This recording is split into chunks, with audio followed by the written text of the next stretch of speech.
the race to scale weight loss drugs and increase affordability of those drugs continues.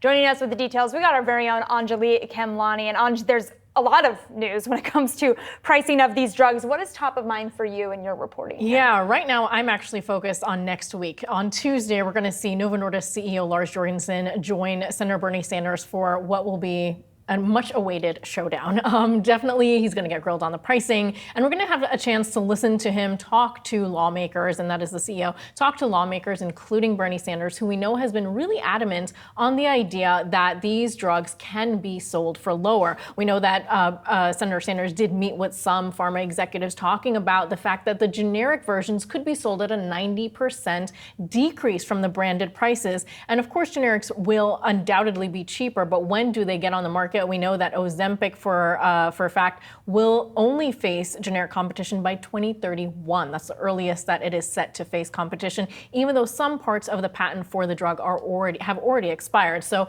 it's been building up. We also know that the company has expected to be on CMS's negotiation price list for some time, since as early as March 2023. We've heard hints in their earnings calls that they have taken for granted the fact that they will be on the list at some point. So whether it's Ozempic by brand or the semaglutide, the drug ingredient that's going to be on the list, that's one of the things that we're kind of following, which is, looking at whether or not they will end up on this drug 2027 or 2028, in fact, is one of the things that we've seen. We heard EVP Doug Langa, who is in charge of North America operations, sort of casually throw out there, they're doing this in 2027. It does appear that CMS will be implementing a molecule. So that's something that we're keeping an eye on. We also know that Novo has said that it has already dropped the price of Ozempic by 40% since it launched in 2017.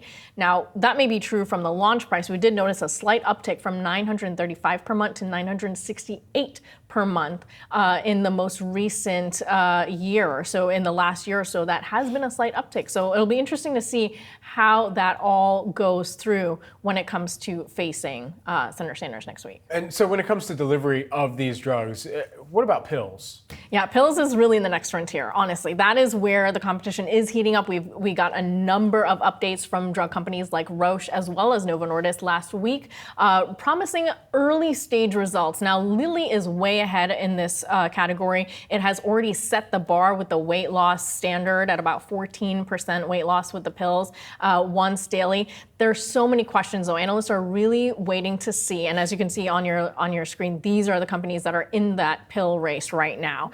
Roche had some interesting side effects, and that really pressured the stock last week. But it's not really different. GLP-1s have been known to have really strong nausea, vomiting, and dizziness as part of the side effects. And that's something that they saw that was concerning. And it's why analysts have pulled back a little bit. You're seeing notes everywhere talking about, caution and hesitation because of this.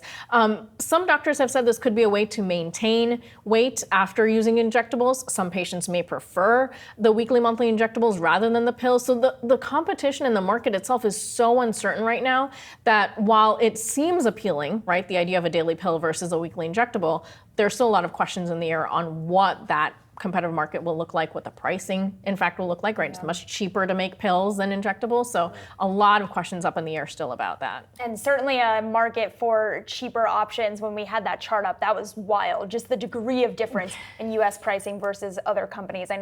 Countries rather. I know you've reported on that quite a bit, Anjali, but just to see it, horse of a different color. Really fascinating stuff. Yeah, always. Anjali, thank you so much. Really appreciate it. Thank you.